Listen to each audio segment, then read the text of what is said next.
My name is Jeannie Rubin, and on behalf of the Board of Directors of Gay and Lesbian Alliance of North Texas, GALA, I would like to welcome you to the second annual Summit on LGBT Aging. Good job. We are honored and excited to be here. GALA is a nonprofit, nonpartisan educational organization committed to celebrating diversity and enhancing equality for lesbian, gay, bisexual, and transgender North Texans in our schools, workplaces, and communities. Coming out in the early 1980s, I would have been hard-pressed to come up with the term LGBT aging or wrap my head around the concept. Then in the early 90s, so many in our community were consumed with staying safe or staying alive, the idea of aging just didn't resonate with most of us. I don't know about you, but for me, some days, it feels like hardly any time has passed at all. And yet, here I am, here we are. Many of us have become the LGBT aging community we never knew would exist. At our annual retreats, the GALA Board of Directors discusses programming for the various populations we serve within our LGBT community: youth, business owners, parents, and us older folks, the baby boomers. Our friends Cannon Flowers and Donetta Miller at the Coalition for Aging LGBT, a cutting-edge organization, were already addressing the unique challenges of this group. GALA directors saw an excellent opportunity to partner with CFA, and we were eager to help. As you will see today, this turned out to be a fortuitous collaboration that I'm sure will last for years to come. I'd like to thank our wonderful partner, SMU Plano, for this beautiful space.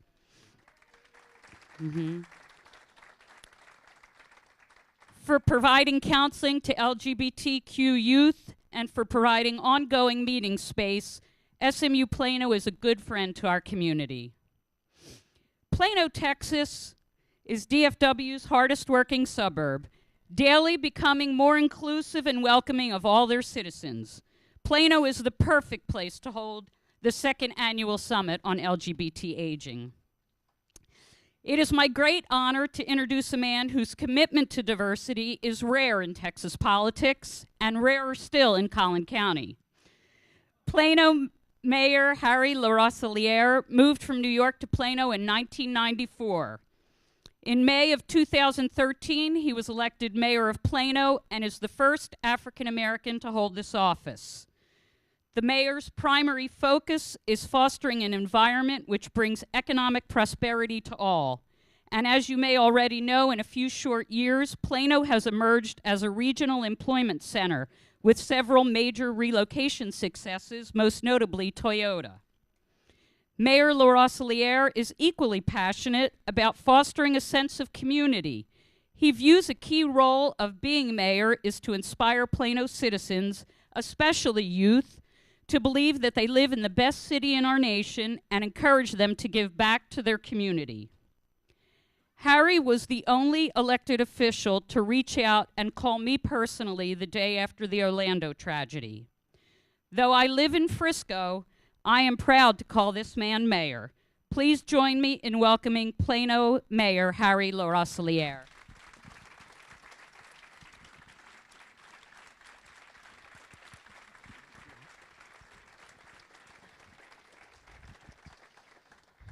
And Jeannie, I don't hold it against you that you live in Frisco. Yet. We have any realtors here? Maybe we can find her a home here in Plano. There we go. We got a couple volunteers here. Thank you. Thank you, Jeannie, for the introduction, and thank you for having me join you this morning.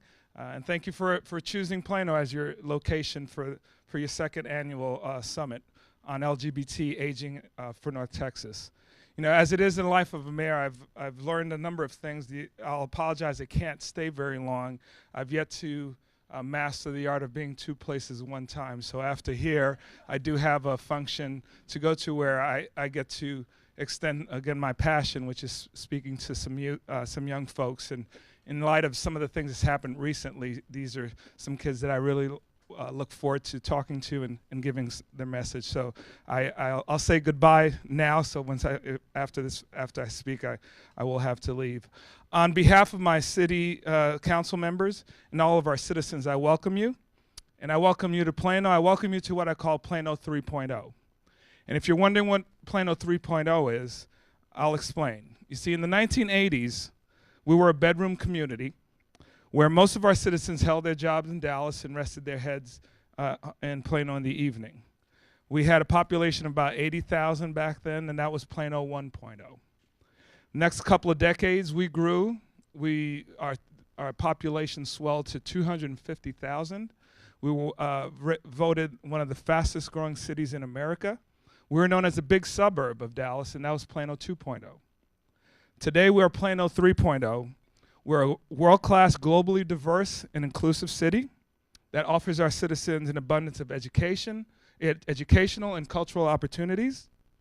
We comfortably compete on a global stage for any business, family, or individual looking for a place to call home.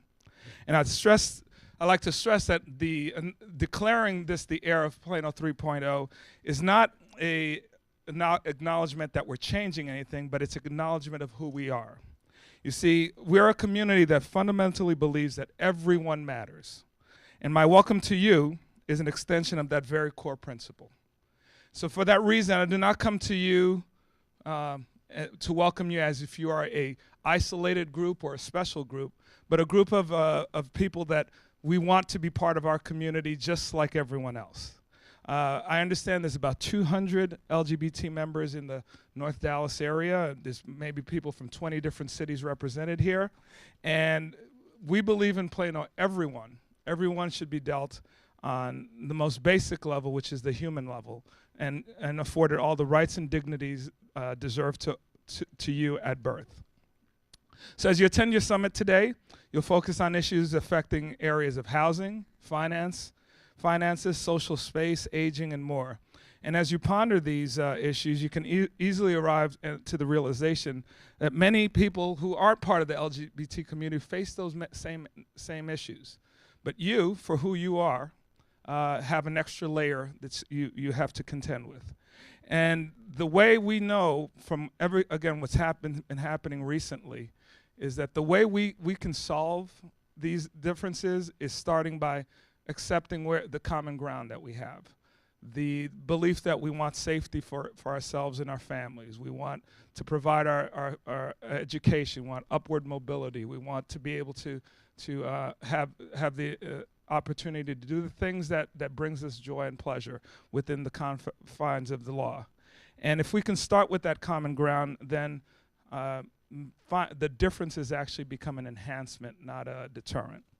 And so with that common ground is how we in Plano, I believe, can affirmatively say we're a big city and a strong community. Now, you all know more than I do, obviously, some of the challenges facing the LGBT community.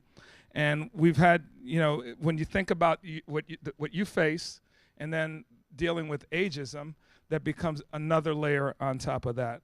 So I hope today, gives you the opportunity to understand some of the obstacles that you will be facing, additional obstacles, and then how to address them.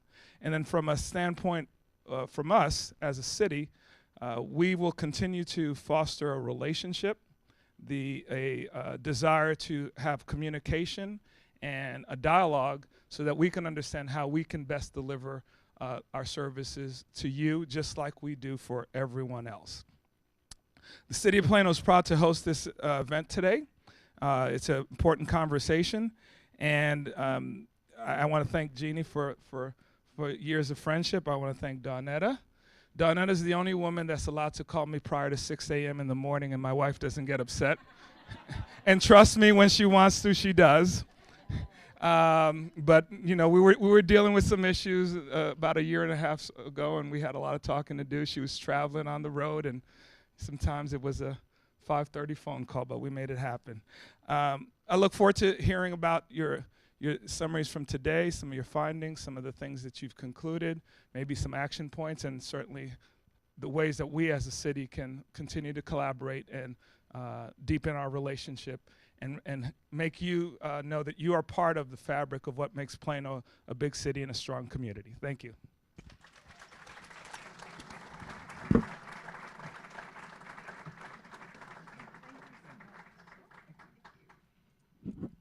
And he wears such cute socks. You know, I love a man that wears cute socks. I mean, I've got to tell you, what an honor and a privilege to have Harry come speak with us today. The mayor is such a hero and a champion for all people, but definitely for us. So we love him and we celebrate him. Okay, it's my job to keep us on time and on task and to move us along. So that means I've got to cut 3 minutes because we let the mayor speak and he was fabulous. So listen up. Number 1, check in. Is everybody checked in? I am relevant. And check in, be present on social media, and speak out all that's going on while we're here today.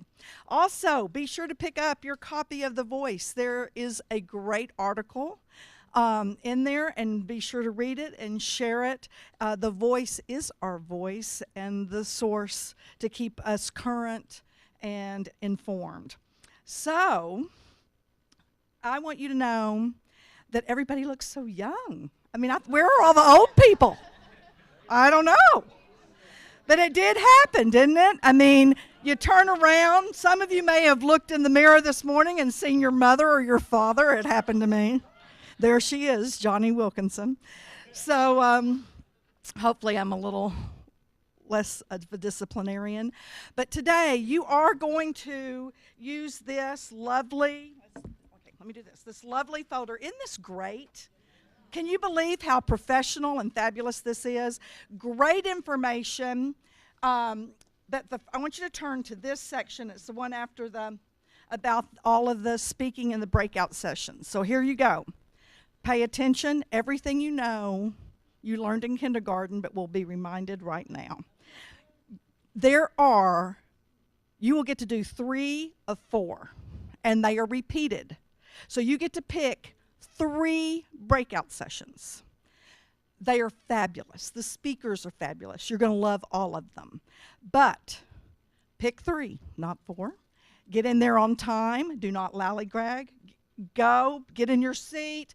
If one room is full, go to your second and third and then come back. They're all repeated. Any questions about that? We will be running the halls just like your old school principal or your old English teacher. Get in your room. Get ready. Okay, besides all the other information, you have great note-taking in the back, places for notes. So take great notes. Keep your book. There are fabulous notes about all the board members, all the speakers, their bios. If you want to know a lot, gossip, there's a little gossip in there. Anyway, things for you to keep. This book is meant for you to keep because it's as a resource. Okay, we've checked off that Cannon told me I'm going to do everything Cannon told me to do. All right, speaking of Cannon Flowers, he had this idea that people in North Texas, which would be a great place to age, to grow old, to live your best life to the last minute. And he is the founding member of this group, and he currently serves as the board chair. In our community, he really needs no introduction. But let me just tell you, you can read all about his bio. He's done so many things in the business world and in our community. But more than anything, he is a kind, interested, and amazing gentleman that cares about everyone in this room and about all of us as we go forward in this life. So without any further ado, and to cut time, Mr. Cannon Flowers.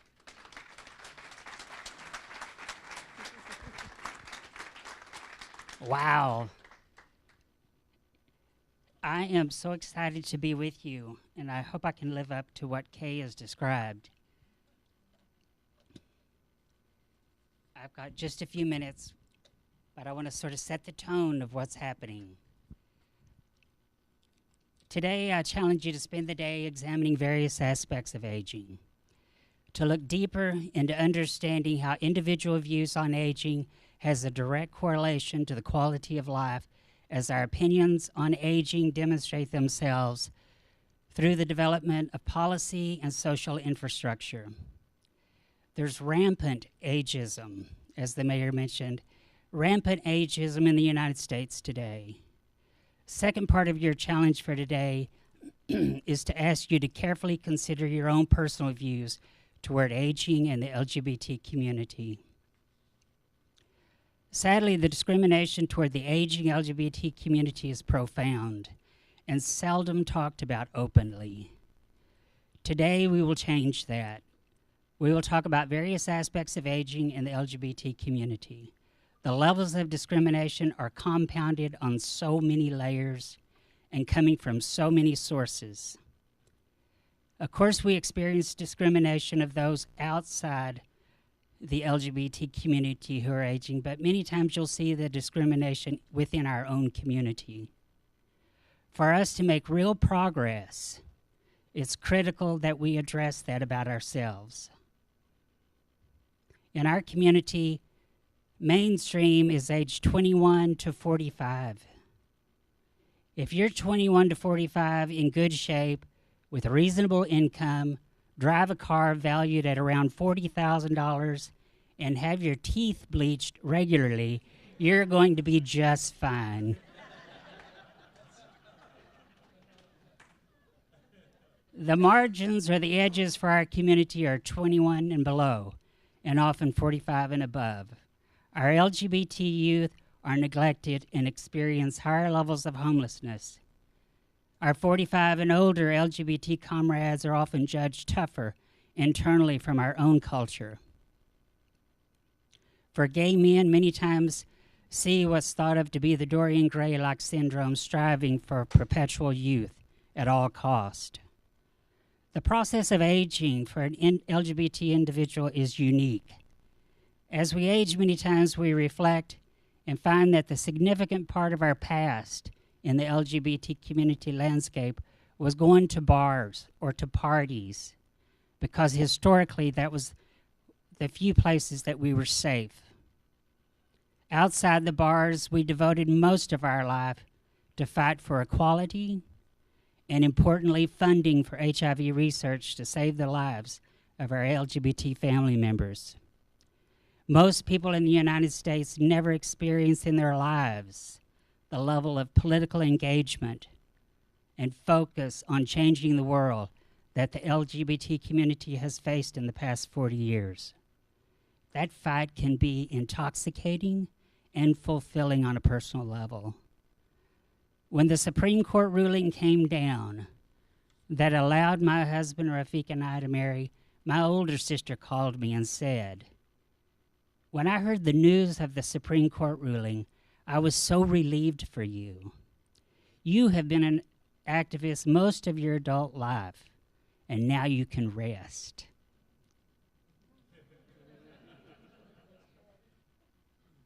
And I was silent, and she followed up, "Doesn't that mean you no longer have to be an activist?" I told her, "Well, not exactly." And then I said, "Sis, aren't you guys activists on anything?" And I heard her yell to her husband, "Honey, are we activists on anything?" And in a few minutes, I heard him reply, "No, I don't think so."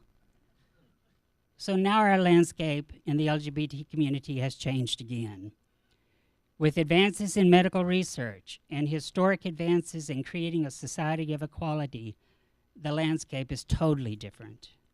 For the past 40 years, we've held laser focus on HIV and AIDS, and we've saved thousands of lives.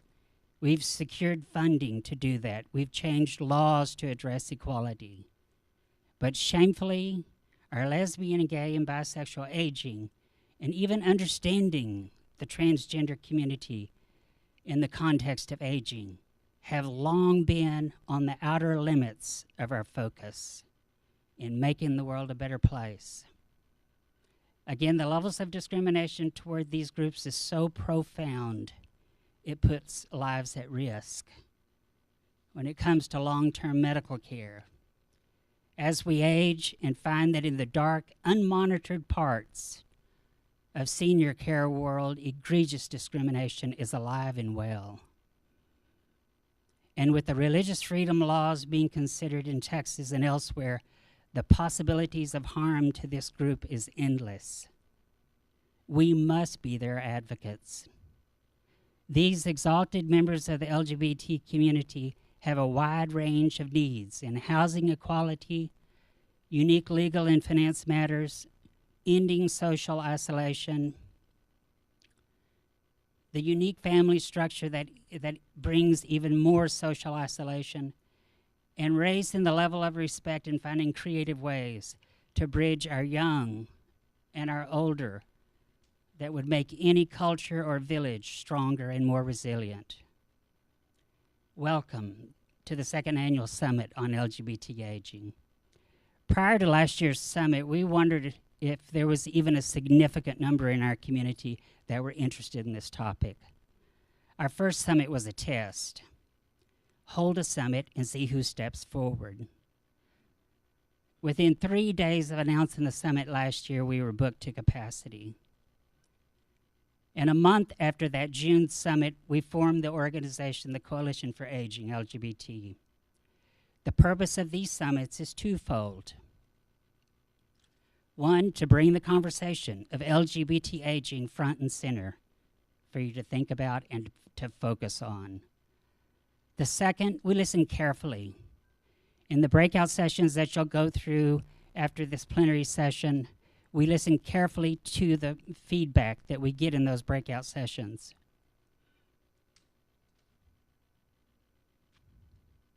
From those breakout sessions, that will determine our annual plan for the following year, for the next year.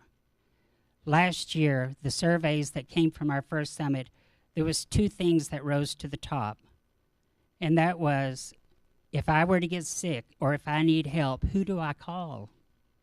There's nobody in our community that had an aging hotline to address LGBT issues.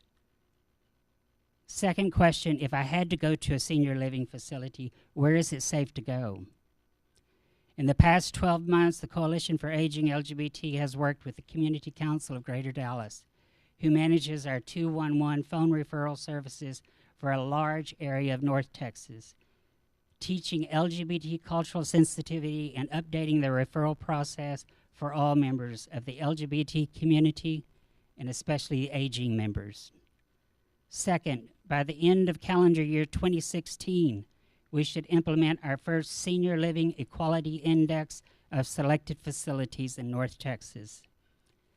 This will be significant programming to ultimately publish a guide to the LGBT community to select a safe place and a safe home as we age. We're also very proud of the strong and respected team of lawyers and expert in activism, such as Equality Texas, who has partnered with us to create the LGBT legislative advocacy on LGBT aging. As the Texas legislature moves into the 2017 session, this committee is critical to make sure that we're represented in Austin.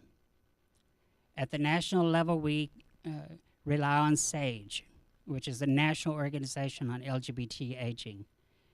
And they're very effective at advocating at the federal level.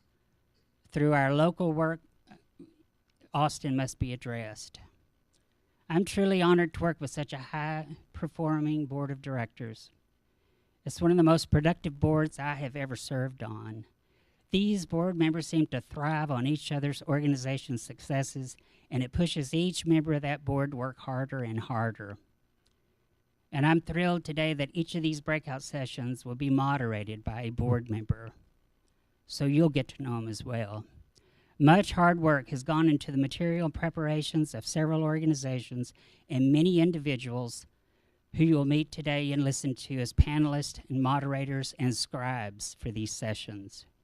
please take the time to read the impressive bios of those that are involved and are giving up their time, and those that have come together to make sure that you're spending your time well today at SMU. Finally, I want to tell you a personal story. So many times, I also serve as a Senior Affairs Commissioner for the City of Dallas, so it seems like I'm talking about aging all the time with some audience. And that's okay.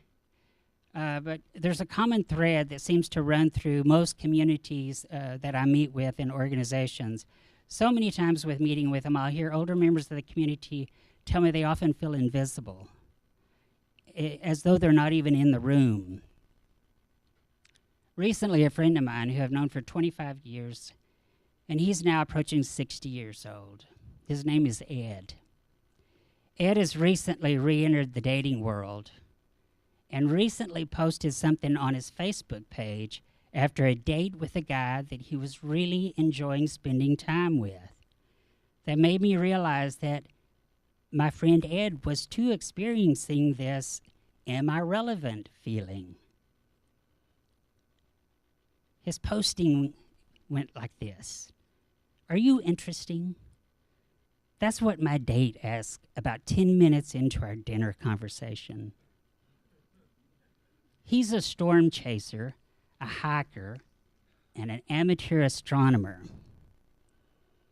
I had just remarked how really interesting his stories were of chasing tornadoes and why he did it, when suddenly he turned it around on me.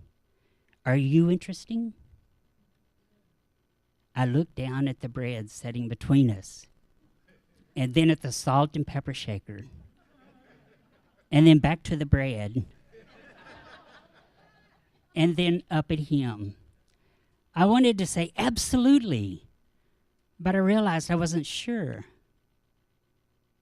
I guess that's where I am right now, starting to be interesting to myself again, starting to be interested in myself again. Finally, I smiled weakly. Well, I used to be. And luckily, he laughed. I asked Ed Ishmael if I could share this story with you. And he said, "Yes, by all means, Cannon, if that will once again make me relevant."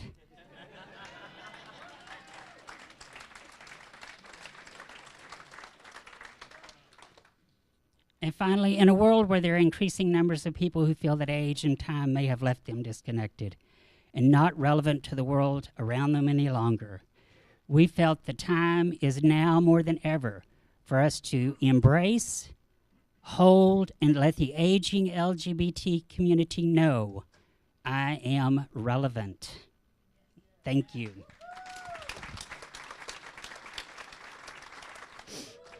Good job.